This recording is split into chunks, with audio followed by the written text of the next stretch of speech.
Everybody, and welcome back to the Dry State Dialogue. It has been a very long time since Inter Miami has taken the field, but we are about 48 hours until that happens again. I am your host, Scotty. I'm here with my co host, Saur, as we're getting ready to enter the final phase of this regular season. And as we get our best player back and returning to the pitch, Saur, how are you feeling this evening? I want my regular fix of football. Please inject that in my veins. It's been too long. I'm going to say this one more time. I'm going to say this multiple times over the next couple of months. I hate international football when it doesn't matter. And I can't wait to see Messi back on the pitch. I can't wait for Inter Miami to go out and win another game and get that much closer to that coveted supporter shield. And then eventually the playoffs. And then eventually the MLS Cup. And then we can call ourselves champions. So let's please get there already. It's been a while. You know, they say you never forget your first. And I think that's going to be true about that first star above the Inter Miami logo. There are a few things that we should talk about before we get into this final 7-game stretch. And I want to talk more specifically about these first 6 games. And then we'll talk about, what that means for the playoffs and who we're excited to see and all that good stuff. But before all of that, there has been some news around the world of Inter Miami that I figured we should touch on. And the first is the official signing of goalkeeper Oscar Ustadi, who is coming in to be the backup. We talked about this international slot that Inter Miami purchased or acquired during the transfer window that they never ended up using. We heard maybe they were going after Cesar Montes. They ended up not getting that second center back that they really wanted. And so they kind of exited the window with an international roster slot. Because of the CJ Dos Santos injury, they no longer had a backup goalkeeper they felt good about. I know Cole Jensen served in that role last game, but I think they wanted a little bit of protection in case Drake Callender got hurt. And so they went out, used that last international roster slot that they had just lying around to go sign a backup goalkeeper, Oscar Ustadi.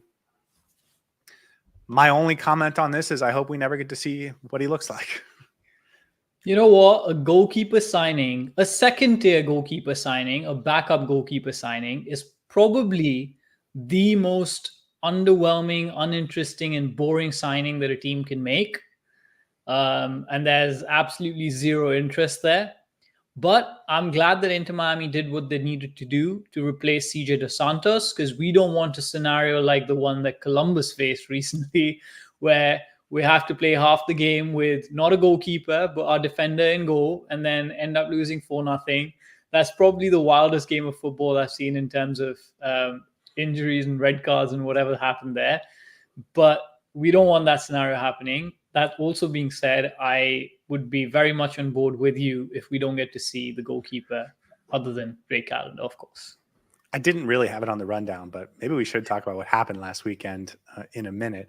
This player, Ustadi, former player around the Argentine national team community.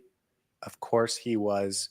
Of course, he is Argentine. Not a surprise, but he was one time in the pool for the Argentine national team. I believe he got 2 caps for them 15 years ago.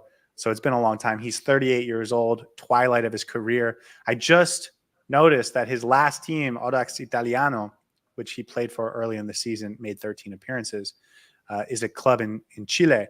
And the club is based in La Florida, which is the name of the city in Chile that this club is based in, which is a fun little anecdote. This is a player that spent a lot of time in Mexico, played for Atlas, played a lot for Pachuca over the last couple of years, and then had sort of made a trip to Europe, but never really locked in as a starter.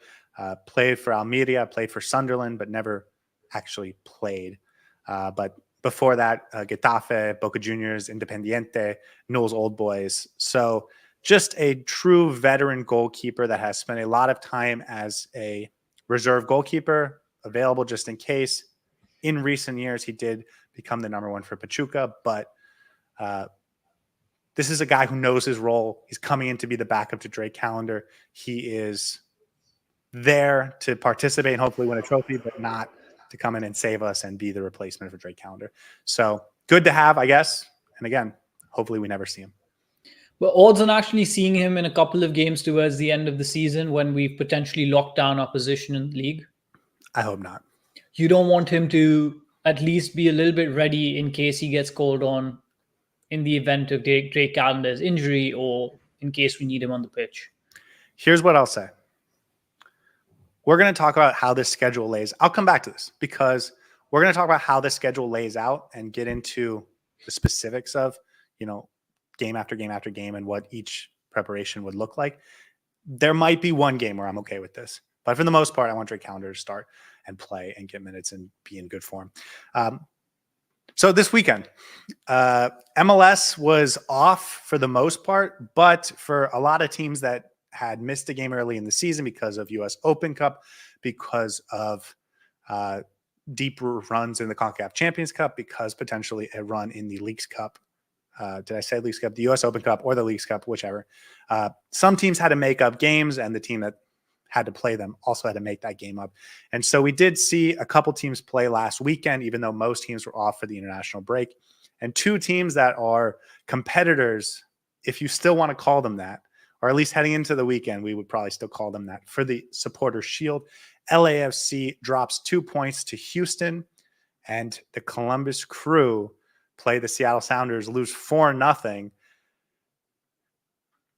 Before we talk about what happened in that game, and I'm interested in your thoughts, huge weekend. Even though Inter Miami didn't play, two teams that had games in hand on Inter Miami dropped points. And I feel comfortable saying Inter Miami is the runaway favorites to win the Supporters Shield.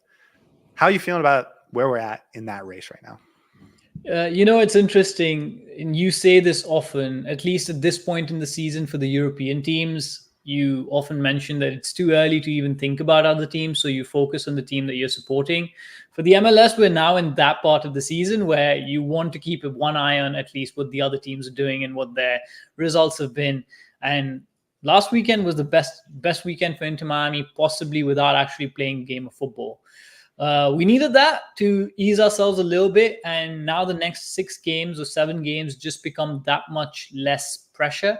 I'm not sure if I'll go as far as say that we're the runaway favorites, but I do think we had one hand on the trophy earlier. Now we have one hand and a thumb from the other hand. We're getting that much closer. I don't know how I want to win this, though. I don't know how I want to win this. Do I want to win this because other teams drop points, or do I want to win this by winning every single game that happens? Or both? I will tell you, you want to win this. You want to clinch it in the third to last game on the road at Columbus. Yeah. 3 points at Columbus. That's how you want to clinch this. Perfect way to go. But if we clinch it before, that's fine too. The manner in which it happened was absolutely phenomenal. So we should probably talk about that. Yes. But just last thing on this, though, Inter Miami, 59 points. The next best position team is probably LAFC, is probably Columbus. If they win their one game at hand, they'll have 52. So even if they win that game, Inter Miami will still have a 7-point lead on Columbus with 7 games to go. You got to feel really good about that. Okay, this is how it happened, and this isn't Inter Miami related, so we won't spend too much time on it. But Columbus Crew starting goalkeeper Patrick Schulte got called up to the U.S. men's national team, and their backup goalkeeper got called up to the Guatemalan national team. So both of their top 2 goalkeepers were on international duty this weekend. A few weeks ago, in anticipation of this game, they went out and signed a third-string goalkeeper to play this one game. And so he was going to be their starter, and they started him. But he got a red card in the first half for a dog so challenge, questionable challenge. I don't know. But he got a red card late in the first half. And it turns out Columbus did not have a backup goalkeeper because they have 2 goalkeepers for the B team, Columbus Crew 2, but they had already used the 4 call-ups that MLS allows earlier in the season. Now, the more I looked into it, the less I crucify the Columbus Crew for doing this, because I do understand why they did it to some extent, although I don't think they planned particularly well. But they basically didn't have a backup goalkeeper. Their starting goalkeeper, who they just signed to play this game, gets a red card in the first half. And so they have to They have to play Sean Zawadzki in goal, down to 10 men, and they give up 4 goals with a defensive midfielder in goal. Only in MLS, am I right? I would love to see Zawadzki's highlights. I can't imagine what they must be like. I haven't watched the game, but you know what? After this podcast, I might actually go back and watch some of the highlights. Hilarious. This happens in Sunday League. This does not happen anywhere in the world, maybe except the MLS. And you know what the funniest part is? This goalkeeper got signed to play this game, got red carded halfway through, only played 45 minutes. Now he's going to be suspended for the next game, which I think they still don't have the player back. No, Schulte will be back. Okay, so it would have been Still absolutely hilarious if if Schulte wasn't back or something happened to Schulte, because they just signed him for this one game. Even their backup was on international duty. I will say, ladies and gentlemen, when you're on audition, that's not how you want to perform. So just take notes and make sure not to get red carded in the first 45 minutes. Yes, I did learn why this happened. Apparently, for the CONCACAF Champions Cup, you have to have 3 goalkeepers available to you during CONCACAF Champions Cup, and so they burned a lot of those Crew 2 goalkeeper one-day call-ups during the CONCACAF Champions Cup. Inter Miami would have had both Cole Jensen and Ciro dos Santos available, already signed, but if you only had 2 goalkeepers on the roster, they actually had a third, but he got a season-ending injury earlier in the season. So kind of a disaster, something you would never predict to happen. And even if you go into this game, you tell your goalkeeper, I don't care if we lose, just don't get red carded, please. And somehow it happened. Yeah. Any final words on this one? No, man, just all the perfect storm for Columbus. I don't know if I feel sorry for them or not, but hey, once in a blue moon thing happens. The rest of the neutral fans at least got to enjoy it a little bit. And hopefully we play them at their full strength when we next meet them, because I want to beat them when they have all their 11 players fit and ready to go. Last thing I want to talk about before we get into the rest of the schedule is it is the international break. Luis Suarez played his final game for Uruguay last Friday, and he announced sort of last week this was going to be his farewell tour or his farewell game. He was retiring from the national team. I don't want to speculate what that means for Inter Miami next year, but just for one of our players capping off an incredible international career, bravo to you. And I think there was 2 more exciting performances from Diego Gomez and David Ruiz. David Ruiz for Honduras scored a couple goals for Honduras over the last couple of games. I think he has 3 goals in the last 3 games for them. So he is becoming a key piece for the Honduras national team. And at 20 years old, that is really, really incredible, special for him, I'm sure. And bravo to him. But the real star was Diego Gomez, who helped Paraguay upset Brazil in World Cup qualifying 1-0 with a beautiful, beautiful goal. He was the goal scorer. He was the difference for Paraguay as they upset Brazil and get 3 points in World Cup qualifying. That's going to help them hopefully potentially qualify for the next World Cup. That's the goal that you boast to your friends about when you're playing in the streets. Trivela, off his, I don't know if it was his weak foot, but Trivela outside the boot, hits the post, goes in. Outside the box, it was just perfect. Absolutely phenomenal. And Diego Gomez is on another level right now, man. He's on a different planet, both for Paraguay and for Inter Miami. And if he hits this sort of form for us in playoffs, oof, nobody can stop him. Absolutely nobody. Very exciting times for us. And I'm sure he's going to score more of those goals for us first in the playoffs and then for Brighton eventually when he gets there. But good international break for our players, man.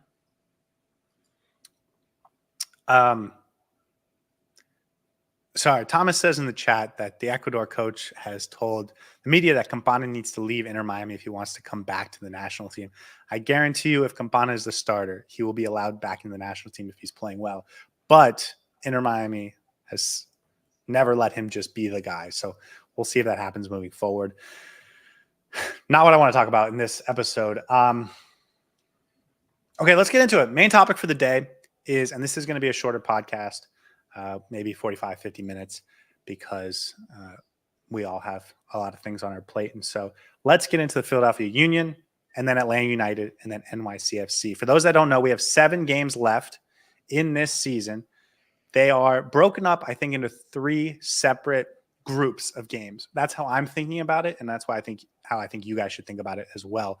The first 3, they're Saturday, Wednesday, Saturday. Then we get a break off, and then it's a Saturday, Wednesday, Saturday, and then there's 2 weeks throughout the October international window before we play the New England Revolution. So that's the 3rd game. That is right before the playoffs start. It's one game as like a tune-up game as you go into the playoffs. That game will likely not matter for Inter Miami in terms of seeding. I think everything will be locked up by that point. And so I don't really want to focus on that one too much. But these next 6, 2 blocks of 3, they're going to come in quick succession.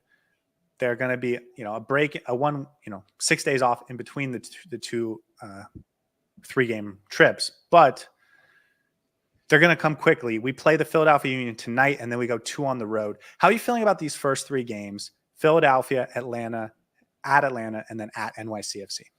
You said we're playing Philadelphia Union tonight. I wish we were playing them tonight, Sorry, but we're Saturday, not playing them Saturday. tonight. Yeah, we're playing them Saturday. Winnable. That's the only thing I can think about right now. With the form Inter Miami is in, with Messi coming back, I think that's going to be a massive boost to this squad. We know we can perform without him. We just need to know that we can perform to a whole different level with him in the team. I think Philadelphia is going to get absolutely battered. Atlanta is going to be a revenge game for us, so we want to win that. And then NYCFC is a bit of a wild card because we're going to be playing in that Mickey Mouse Stadium. The only thing I want from that game is nobody getting injured and maybe a 7-2 scoreline if we can get it. So I would say it's just 9 points that are on the table for us, and we need to grab them with both hands, because if we lose one of those games, I'll be very disappointed. I think all of them are winnable. I think Saturday night is a momentum setter because Philadelphia has some injuries, as Thomas points out. They are not a particularly good team. They have sort of a lack of talent in terms of just the roster makeup. And they're not doing so hot this season. It feels like if Inter Miami can get 3 points, they've started off the week well. They've again distanced themselves from the rest of the pack, and they kick off this last stretch of games with some positive momentum. I think people are already starting to say that Inter Miami's going to win the Supporter Shield. I think if they get 3 points this weekend, that is just going to pick up. And I think over the next 3 games, if Inter Miami gets 9 points, they will lock up the Supporter Shield. And I think everyone will admit that, and they will do it with 4 games left, which would be, they'll do it with 4 games left, which would be incredible. Let's start with Philadelphia. Like I said, they don't have a ton of talent. It's at home. We beat them with 9 men. So I think with 11, we should be fine. Bring back Messi. I think we should be fine. 11 with Messi, yeah. The 11th player is Messi, so that's more like 5 12 players. or 13. Yeah, exactly. We should feel 3 points, no problem, right? It's at home as well, right? Yeah, it's at home as well. We have to. I can see a universe in which we lose because, again, this is MLS and you can't say anything about what's going to happen. The only way I would expect us to probably drop points or not get all 3 or maybe even lose this game is if we're struggling to reintegrate Messi into the team and there's a little bit of a chemistry issue and Tata Martino picks the wrong lineup. But even then, I feel like even if Tata Martino ties both this team's hands behind their back and doesn't play Drake Callender in goal and plays somebody else, I still think we would be able to beat Philadelphia. As you said, we basically did that once this season already with 9 men. So why not again? Okay, so here's what I'm thinking. You're going to laugh because, of course, I'm thinking this, but I really want to see Ian Frey right back this Saturday because the next game at Atlanta is going to be on turf. And then the following game at NYCFC is going to be in the Mickey Mouse field. So give me Ian Frey in a field that is of normal proportions and is not likely to re-injure Ian Frey. That's what I want more than anything. You think we're going to get it? Do you think, let me, before I ask you, are we going to get it? Do you think he's going to try and rotate people throughout these 3 games? Like, do you think Cello is going to start all 3 games? No, I don't think so, because I think it's a matter of 3 and 3, right? As we talked about. So I think it's going to be 2 games with Cello players, and then the midweek game, we're going to have a little bit of rotation, or at least that's the most common way to think about it. I do think we're going to get Ian Frey at least once in that right back spot. I don't think it's going to be against Philadelphia. I think it might be against Atlanta. But again, there are a few considerations to take in mind. Atlanta's away from home. It's a few things, but I do think there's going to be rotation, and you will get your wish of seeing Ian Frey on the pitch. Not sure what game it's going to be. Also, we need to think about what formation Tata Martino plays, because I think he's going to go with the three at the back again, my friend. So I agree. I think you're probably right. I also think there's a chance Aviles is suspended, but can't confirm that because I've heard both. I have a question for you, and and my this is math skills slightly aren't off that great, topic. but what's up? You're going to laugh at this. So between the two, who do you think about more often? Ian Frey at right back or Yannick Bright in the midfield? No, It's an we important won. We won the Yannick Bright conversation. Don't And now we have jinx it to for us, we have to Scotty. fight Don't the good jinx it fight. for us. We're We have not to too fight sure the yet. good fight with Ian Frey at right back. Okay. We were calling for Yannick Bright for months, and we finally got it, and we were proven right. And now it's the same thing with Ian Frey. And when Tata finally accepts that, everything will be right in the world, and So then we'll Ian go on Frey. to the next one. Right? Yeah, Ian Frey. Okay. Okay. Fair. The reason I say this is because it makes to me the most sense for Ian Frey to start this game, because I don't even want him starting against Atlanta on turf. And then if you're talking about that third game, it's the smaller field, which I think better suits Cello than I think it suits Ian Frey, just because the things I think Ian Frey is better at aren't as effective in tighter spaces, although he is really good on the ball and not afraid. So maybe that works. I want to see him one of these games. And so give it to me this time, and then let's just have him be great and just earn it for the next time, right? I'm gonna go on record and say this: the guys, Scotty's demanding Ian Frey to play this game. I'm sure even in the next game, Scotty's still gonna demand that, even if Ian Frey plays, because then he's gonna have a really good game, and then Scotty's gonna be like, "Oh yes, we need to play Ian Frey again." So he's not just gonna be demanding him for this game; it's gonna be the other games as well. Just saying. That's fair. That's absolutely fair. Anywhere else on the field that you're thinking about this? We saw us have a 1-1-1, like 3 games in a week early in the season. Tata tried to rotate with the CONCACAF Champions Cup, dropped a couple games. This next time we had it, he didn't really rotate, and he talked about how he probably should have rotated more. And then the last time we did this, he did rotate more, didn't get great results. But I think that was more because of the style he played. I'm referring to the time we played Messi's last couple games, where we played Vancouver on the weekend and then Atlanta in the midweek at St. Louis in the following weekend. And we lost 2 of those, or dropped 5 points in those 2 games. Any other position at left back? Do you think we'll get Jordi Alba getting a game off for Franco Negri? Do you think we'll get a Campana? I'm sure we'll get a Campana game. I'm sure Robert Taylor and Diego Gomez will have a little rotation. Matthias Rojas, if he's healthy, will factor back into this. Julian Gressel, I'm sure we'll get time both in the starting lineup and out of it. Benjamin Kramaski feels like he's going to get a start over the next week. How are you feeling about overall rotation? Yeah, I think it's just the logical step, right? You have to rotate. You can't expect all your players to play 3 games as well. And I think we're at that dangerous point in the season where you don't want an injury that might be season ending for any of the players, because let's be honest, if anyone gets injured for 2 or 3 months, they're basically out for the playoffs, right? And as Ash said, the biggest problem here is that it's dangerous trying to understand Tata Martino's tactics. And I would go far as to say not dangerous, but absurd and idiotic to try and figure Tata Martino out is just not possible. We'll see. I will say to your previous point about Tata Martino's him trying to rotate the players and dropping points, I think the team is in a much better place now than it was when we previously did it. So I do think if this time around the rotation happens, there are 2 things. A, the players are in better form. We're working much better as a team together. And we've learned different styles of play as well. So it's not just shifting out the personnel. We can try different formations to maybe get a result somewhere or the other. So overall, I think we're in a much better spot comparatively than when we previously came up against a scenario where we had to rotate a little bit. So that makes me feel a little bit better about this. What about Messi?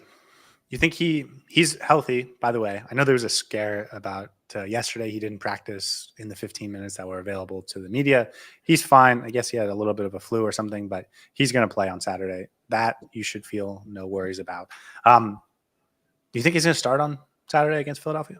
Yeah, I think so. I think we've given him enough of a rest to now bring him back and reintegrating him into the team. I don't think that should be an issue as such. You think he's going to go 90 minutes? Shouldn't. I don't think he should go 90 minutes because I it's agree. not just about him being fully fit in terms of the injury. It's also about being fit physically to carry out the 90 minutes. So, and again, this is Lionel Messi. He will do what he does best. But when we're winning the game and we don't necessarily need him on the pitch to finish or see the game off, I don't see a reason for him to play the 90 minutes. Give him the game off against Atlanta?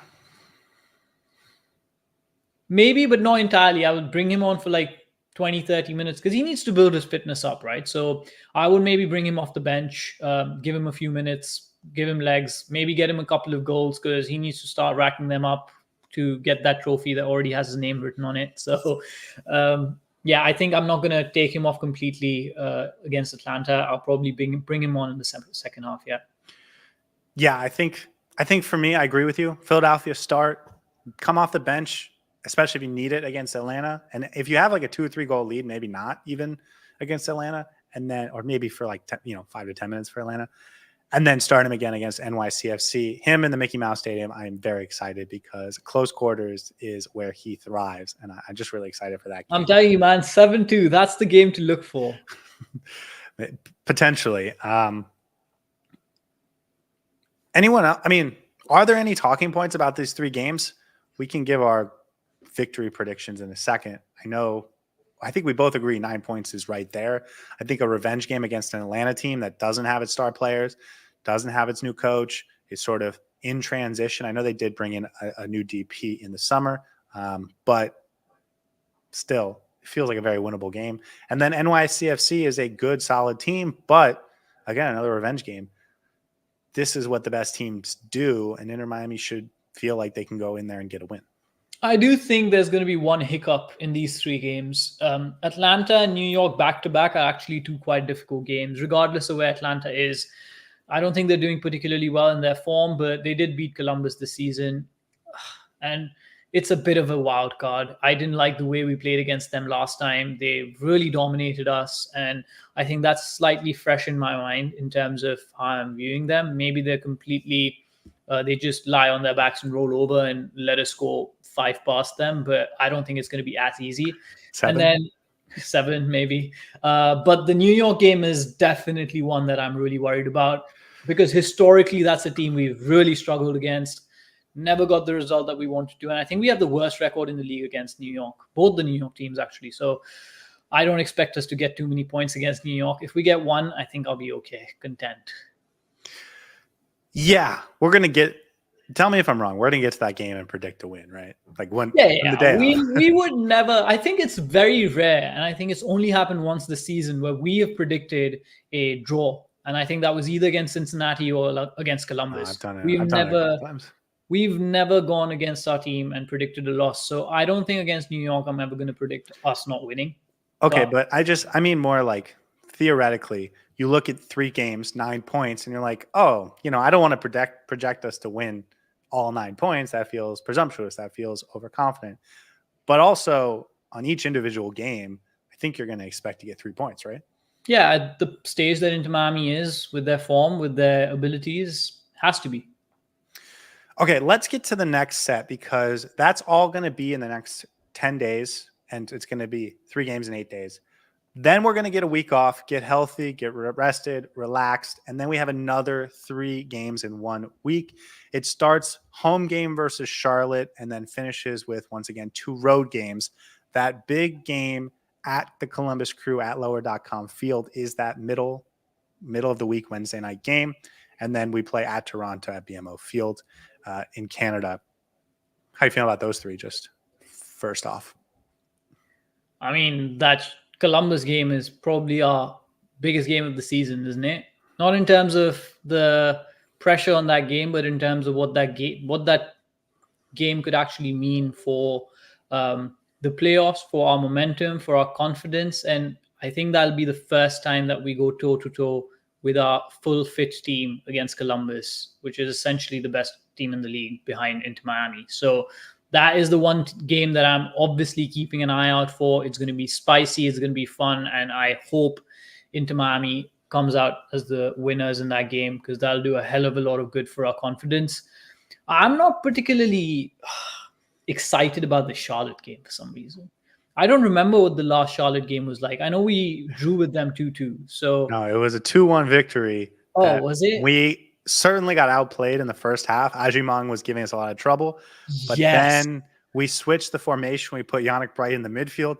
We took, I believe, Christoph off and put Busquets and Aviles as a partnership in the back. We scored 2 in the second half. I believe one was a Julian Gressel assist. Yeah, the second one was a Gressel assist to Kramaski, who puts that ball in the 85th, 86th minute to give us a 2-1 lead. And the Charlotte coach looked up at the replay on the monitor and thought to himself, we've been winning this game, or we've been outperforming in this game for the last 85 minutes, and somehow we are down 2-1. I don't know how this happened, but anyways. Yeah, I don't have good memories about that game for some reason. And you mentioned Ajimang. That was, I think, the first time that a true number 9 gave this Inter Miami backline and this Inter Miami team a really big task. So we're at home, though, and I think Charlotte is not that great in form. Not sure how they're doing, and we're obviously going to do a more deep dive when we get to that game. But form means nothing now. They could win the next 3, exactly, right? Lose the next 3, right? So for me, I think the next 3 games are slightly more difficult than the first 3 games, and that's where we might end up dropping a few points. Columbus is the obvious candidate for that game, where we could potentially have our back against the wall. Toronto traveling to Canada, I don't think we're going to struggle against them. We played them twice already this season, I believe, and we've been able to come out victorious both times. Yeah, they were both at Chase Stadium, though. Yeah, okay, fair. But I do think we have their number, and we need Messi to go score in Canada. That's one thing he hasn't done yet. So, an excellent point. We played Charlotte at Charlotte, and like I said, I don't think Inter Miami was the better team for 90 minutes. I think switching Yannick Bright and putting Yannick Bright on the field at halftime made a huge difference, and I think you guys all know how we feel about that. But putting the team in that situation, I thought was really interesting. And I'm very interested in this game because I think there's a good chance that this is a playoff rematch. Charlotte versus Inter Miami at Chase Stadium. Currently, Charlotte is in the 6th spot in the table, but they're only 1 point behind NYCFC, only 5 points behind the Red Bulls. So I think those 3 teams are going to be fighting for the 4th and 5th spot, which means that's the team we would play in the second round of the playoffs at Chase Stadium. And so I'm very curious on how this performance goes against Charlotte, because I do think it will be telling for the playoffs. And I'm curious. They have added some players too, by the way. They brought back Swiderski. They brought in Tim Ream. They brought in a center. They brought in Tim Ream. They did bring in a center back called Tim Ream, and they did bring in Tim Ream, who is a center back. So yes, you're correct. Yes. So it's a new team, and it's a team that we might play in the playoffs. And so I'm very curious on how that game goes. And then, of course, the highlight of this stretch is that midweek game at the Columbus Crew, which we've talked about a number of times over the last couple of weeks. But to me, it is the single game I'm most excited about. Please, I'm asking you, Tata, don't take that game off. There's a chance that you have already locked up the Supporters' Shield by then. There's and that means home field advantage throughout the playoffs. That means CONCACAF Champions Cup next year. All of those things could be locked up by that game. Do not take that game off. Do not rotate for that game. Go out 100% for that game and prove to yourselves that you can go out and win that game playing your style, attacking soccer like you like to do with Messi on the field. Go play your game and prove to yourself that you can beat them, so that if you have to play them again in the playoffs, you either know you can, or you can sit back and try and win on the counter like you have for the last 2 games. But go out and execute an attacking, offensive, ball dominant game plan and see if you can win that way, and see if you can dominate that way.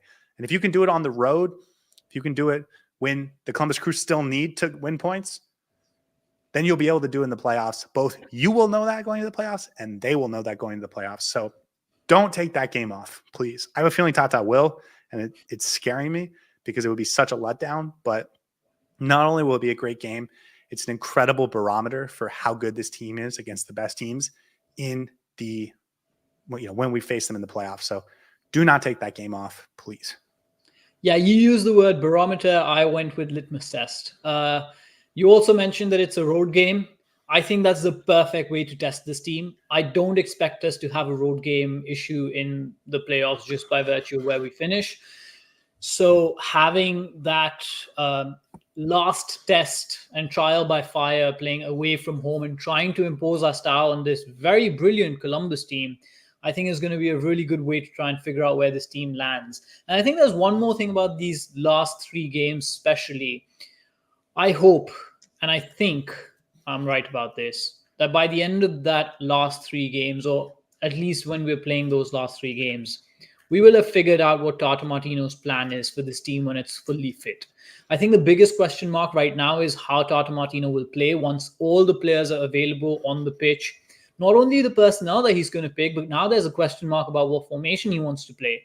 So I think by this time, it's going to be pretty clear that in the playoffs, there's going to be a particular style of football that we're going to try, a particular formation, a particular set of players on the pitch, and his preferences are going to be quite clear by the time that Toronto game comes to a head. So I'll be definitely looking out for that.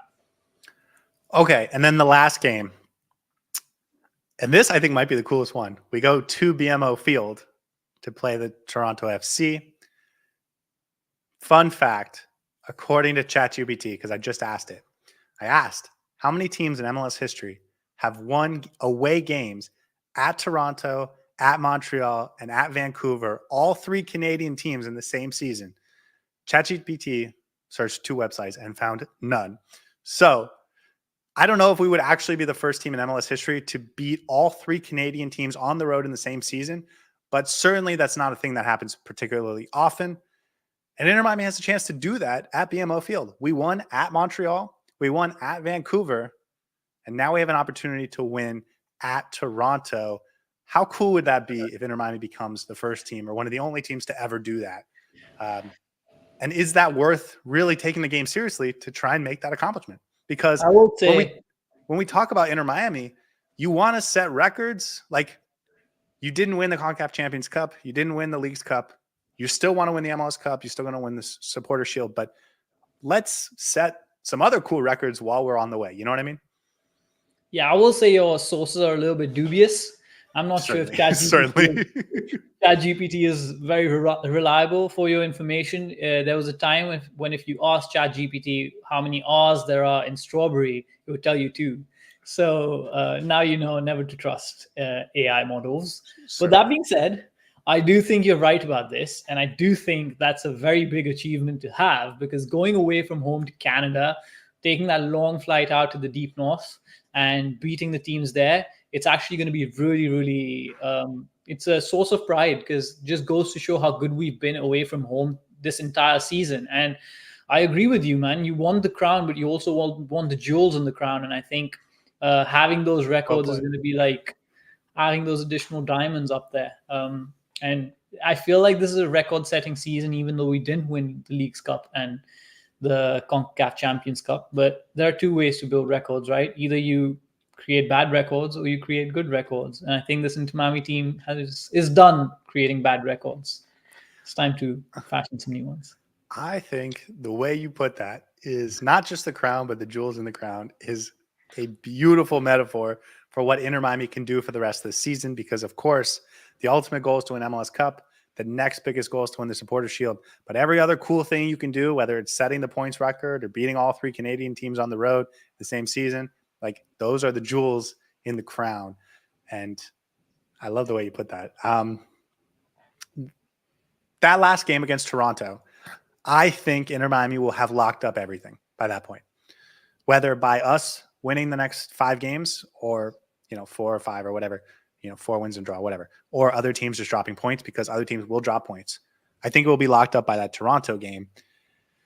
If I was ever going to see Oscar Ustadi, it would be in that Toronto game, because we then have a 2-week break and a final game against the New England Revolution at home, where you can get Drake Callender back into form before the playoffs, and he wouldn't have had too long of a break before the playoffs. So if there was ever a time to get Ustadi a game, it would be that Toronto game. But other than that, I don't really need to see him, if I'm being honest. Yeah, that's completely fair. And I think we might get into the New England game because I'd love to get your thoughts about how you'd actually coach that game. But going to the comment that Ash made, play a 7-2 formation. I think we play a 2-7 formation, leave 2 defenders back, put 7 players up there, and win by 7 goals to 2. So that would be the perfect way to cap off this run of 6 games. We'll see, man. It's a long way still. I know it's 3 weeks, 7 games, and I'm sure it's going to be a 3 weeks, 6 games. It's going to be a wild one, but I'm excited for it. I'm really looking forward to it. Like you mentioned, we do have that one last game against the New England Revolution, who have been better in the second half of the season, still sort of near the bottom of the table, but they aren't as putrid as they were the last time we played them. We did win 4-1 at New England. They are 1 point above the bottom in the East, but it's just a tune-up game, right? It's after the October international break, so there will be, again, 2 weeks between really the end of our season, because everything will be locked up and decided for Inter Miami by that point. And then we'll just get like an easy tune-up game going into the regular season. And maybe it's for the points record, maybe not. But it's just get everyone 70 minutes, keep them healthy, get Messi off, get Suarez off, like get a few goals for everyone so they're feeling good. Drake Callender back in goal if you took him out for a game. But really, it's a feel good, get ready for the playoffs game. And so I sort of even still think about that as its own separate thing, because the vibe, the way you approach that game, I think is just a different beast. And so to me, these next 6 are the real core and interesting parts of it. And you missed one variable that for me is really important, avoiding any injuries. And I agree with you completely that New England games should be treated as a standalone. I would almost treat it as like a preseason before the playoffs. I know you need to give your players minutes, especially when it comes to Messi. You want to give him as much time in the pitch as possible before we head into the playoffs. I know he hasn't played the last 3 months. So, and he's a player who loves to play in momentum. You don't want to break that, especially when he's doing well. I would, though, give some of the players time off. I know Suarez could definitely do with that game off. Maybe but the thing is, they're going to have 2 weeks off before that. Yeah. So yeah, but you actually want them to get back into rhythm. Maybe, yeah. My only worry with that is injuries, and we're going to have to like work really hard. But then again, you can't really avoid that if that happens, right? It is at Chase Stadium, so you don't have to worry about turf. You don't have to worry about traveling. You don't have to, like, it actually sets up perfect for Inter Miami. And in the off chance that they do need 3 points to win the Shield or whatever, like, it's an easy game to do that. Like, it actually really sets up really well for Inter Miami. But anyways. Don't jinx it. So that's the season, man. 7 games left. 6 of them I think are very interesting. That wraps up our first season of doing the Dry Pink Dialogue and Messi's first full season and like the best season in Inter Miami history by far. How you feeling about it, man? You feeling good? You feeling like we've got, 21 points on the table, or maybe a few less than that? You know what? The first time we did it, we said if we get like 17 or 18 out of the first 7, I think we got less than that. The second time we did it, we barely expected to cross the 10-point mark, and we ended up getting like 18 out of 21, where we dropped 1 game against Cincinnati. So I'm almost tempted to go conservative and say we're going to get less than 10 points just so that we get a lot of points. But this is in Inter Miami's hands. We are in perfect form right now. We're getting wins in different ways. We're finding ways to grind out results. We're dominating teams in certain ways in some points in time. Messi's coming back.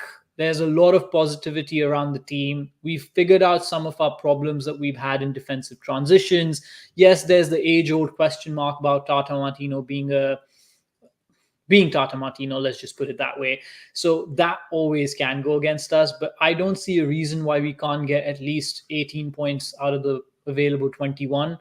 I'll go a little bit conservative, say we get like 16 maybe out of 21, and that should be enough to win us the points record, right? So, we need 18. How many 16. do we need? No, 16. we need 15.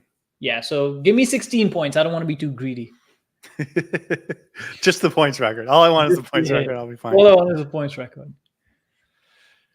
It's right there, man. Like we're heading into it. The playoffs are coming, and it's really exciting stuff. That Columbus Crew game, I'm very excited about. I want to get.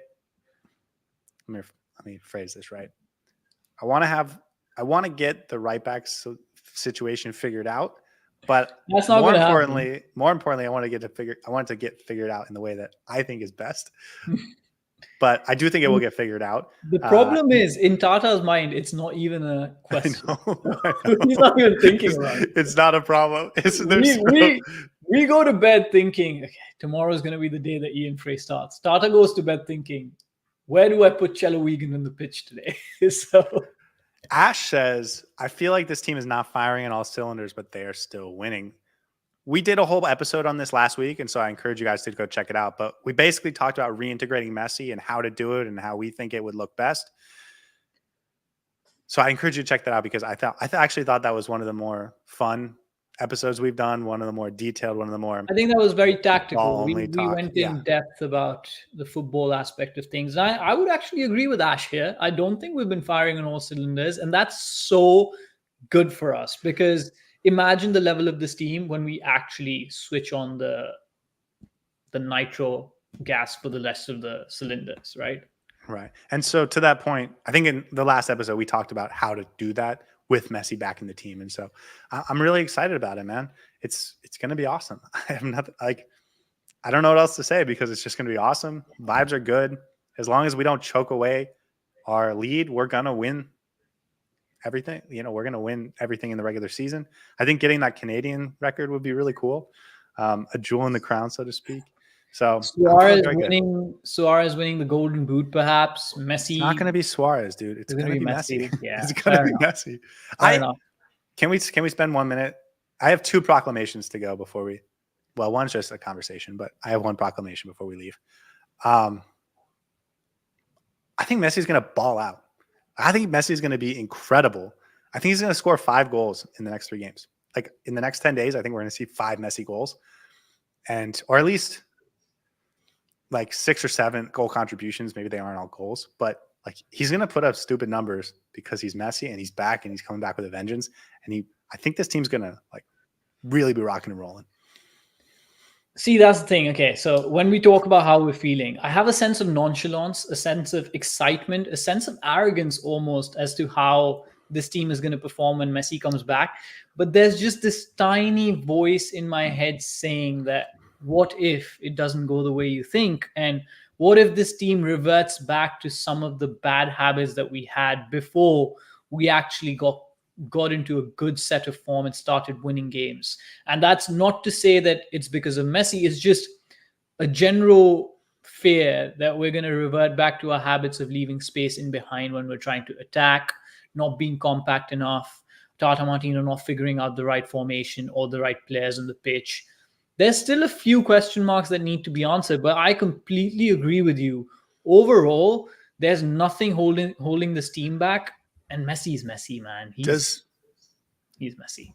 Does that voice in the back of your head worry about any of the regular season things, though? Because I hear what you're saying, and I think in terms of style and think in terms of locking down our weaknesses, in terms of being stout defensively, I agree with you. I think it is yet to be determined if Tata can put this team in the right formation or setup in order to maximize what we are both offensively and defensively.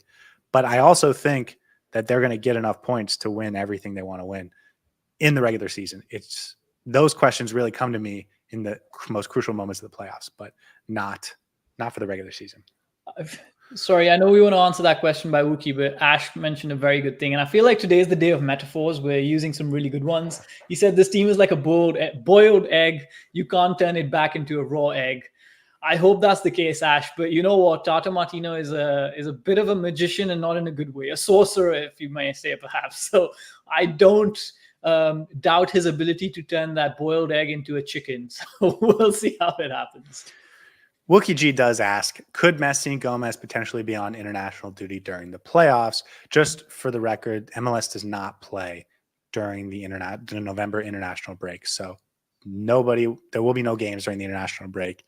So as long as everyone comes back healthy, they'll be fine for the playoffs. Here's my proclamation as we wrap this up. Inter Miami's going to win the Supporters Shield. It's over. It's already over. I don't need anyone else to agree with me yet. I don't need anyone else. You guys can call me a jinx or whatever, but I am so confident that it's over. Inter Miami is going to win the Supporters Shield. I don't know about the points record yet, but they're going to win the Supporters Shield.